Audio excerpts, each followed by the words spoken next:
जय ब्रह्मचारिणी माता। जय माता दी।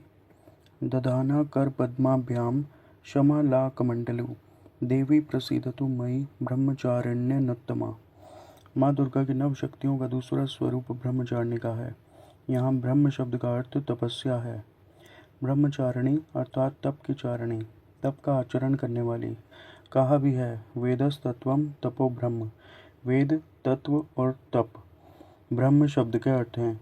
ब्रह्मचारिणी देवी का स्वरूप पूर्ण, ज्योतिर्मय एवं अत्यंत भव्य है। इनके दाहिने हाथ में जप की माला एवं बाएं हाथ में कमंडलू रहता है। अपने पूर्व जन्म में जब यह हिमालय के घर पुत्री रूप में उत्पन्न हुई थी, तब नारद के उपदेश से इन्होंने भगवान शंकर जी को पति रूप में प्राप्त करने के लिए अत्यंत कठिन तपस्या की थी। इसी दुष्कर तपस्या के कारण इन्हें तपश्चारिणी अर्थात ब्रह्मचारिणी नाम से अभिहित किया गया। 1000 वर्ष उन्होंने केवल फल मूल खाकर व्यतीत किए थे। 100 वर्षों तक केवल शाक पर निर्वाह किया था। कुछ दिनों तक कठिन उपवास रखते हुए खुले आकाश के नीचे वर्षा और धूप के भयानक कष्ट सहे।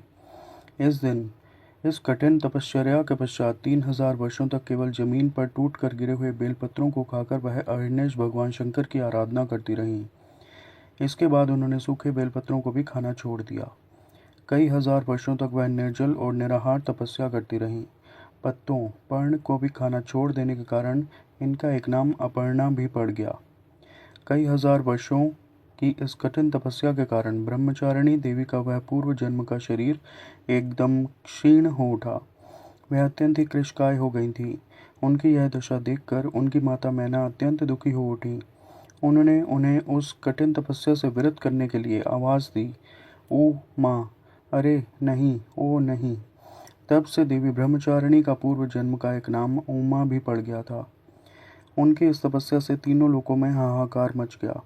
देवता, ऋषि, सिद्धगण, मुनि सभी ब्रह्मचारिणी देवी की उस तपस्या को अभूतपूर्व पुण्य कृत्य बताते हुए उनकी सराहना करने लगे।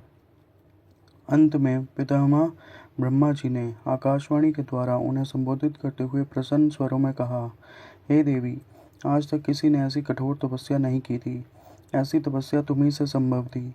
तुम्हारे इस अलौकिक कृत्य की चतुर्दिक सराहना हो रही है। तुम्हारी मनोकामना सर्वतोभावेन परिपूर्ण होगी। भगवान चंद्रमौली शिव जी तुम्हें पति रूप में प्राप्त होंगे। अब तुम तपस्या से विरत होकर घर लौट जाओ। शीघ्र ही तुम्हारे पिता तुम्हें बुलाने आ रहे हैं। माँ दुर्गा जी का यह दूसरा स्वरूप भक्तों और सिद्धों को अनंत फल देने वाला है। इनकी उपासना से मनुष्य में तप, त्याग, वैराग्य, सदाचार, संयम की वृद्धि होती है। जीवन के कठिन संघर्षों में भी मन कर्तव्य पथ से विचलित नहीं होता।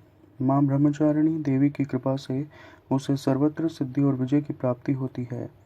दुर्गा पूजा के दूसरे दिन इन्हीं के स्वरूप की उपासना की जाती है। इस दिन साधक का मन स्वाधिष्ठान चक्र में स्थित होता है। इस चक्र में अवस्थित मन वाला योगी उनकी कृपा और भक्ति प्राप्त करता है। बोलिए ब्रह्मचारिणी माता की जय। जय माता दी।